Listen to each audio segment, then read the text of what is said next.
Welcome back to my channel, guys. It's me, Irvin, with a light novel review for you guys. This is going to be brought to you by Yen Press or Yen On, their side company that makes the light novels. This is going to be Sugar Apple Fairy Tale, and it is a cute romance, supernatural, not really supernatural, but kind of like fairy style type of series. And wanted to bring a review for you guys, being that the Empress was so kind of send me a copy to review.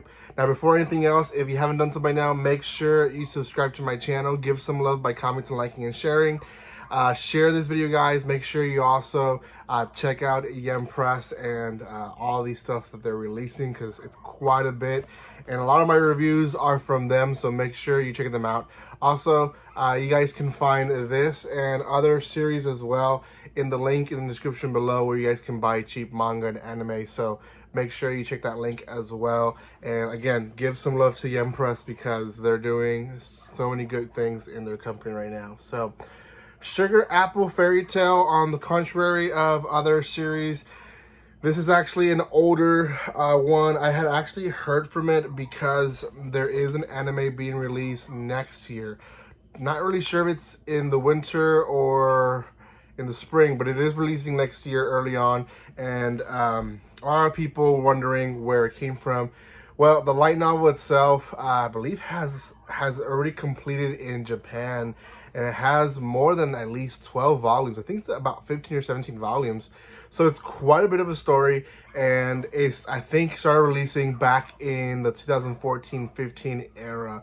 So it does have about 6 or 5 years on its belt, and it's a story that a lot of people know about already. So except not a lot of people in the US have heard of it, because Yen Press is the first company that actually has brought us the story to us. So it is known, at least in its own little group in Japan, and very small group here in the US. So here am I trying to bring you a little review on this one. So I'm going to try my best not to ruin too much of the story, but essentially we follow the story of this girl who is in the front, Anne Halford, and she is basically wanting to become what they call Silver Sugar Master, and she's trying to basically do what her mother did in her life. And her mother has recently passed away, and you know, it's fresh in her mind. She wants to accomplish something that not just her but her mother would be proud of. So on the way to the Royal Candy Fair, she decides that she needs some type of protection. So she ends up buying or contracting this fairy who is Chow. I'm gonna pronounce his name like that.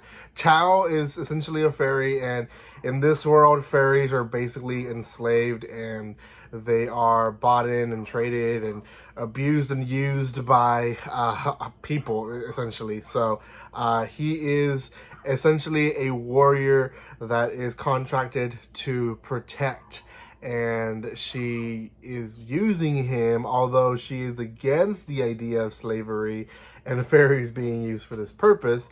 She uses him to basically protect her.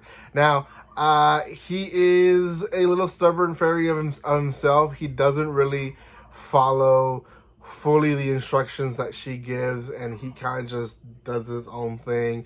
And that's kind of where the characters start butting in, and you get this kind of romantic story of, obviously, opposites, because one's human, one's fairy, but one, you know, comes from a whole different type of mindset of the world, because you know, slavery itself. So it's cute. He does get what we consider freedom eventually throughout the volume.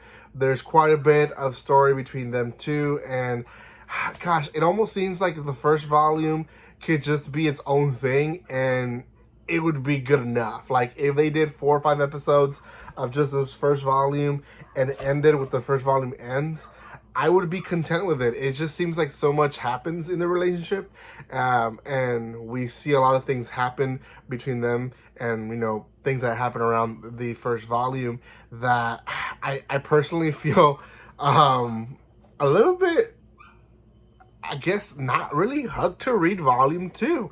Now, I guess that could be a negative, because obviously, especially with light novels, you want a big hook for the next volume to wait. And the story itself is cute and really easy to read, that I do want to read volume 2, but nothing in the story told me, hey, volume 2 is going to be better. So, I guess that's my only criticism on the story itself.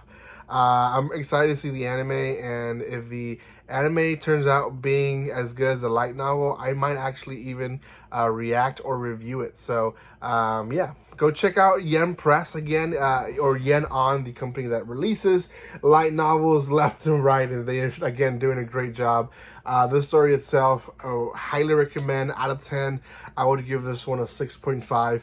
Light novels, again, for those who don't know, they're an actual story, so I don't release too many left and right like manga and other stuff, because they're a little bit harder to read and sit down and actually finish it. So I do try my best to release as many as possible, and this one was actually worth it. So go check it out. Again, description below, there's a link to buy cheap anime and manga. And like always, guys, don't be strangers. See you guys next time.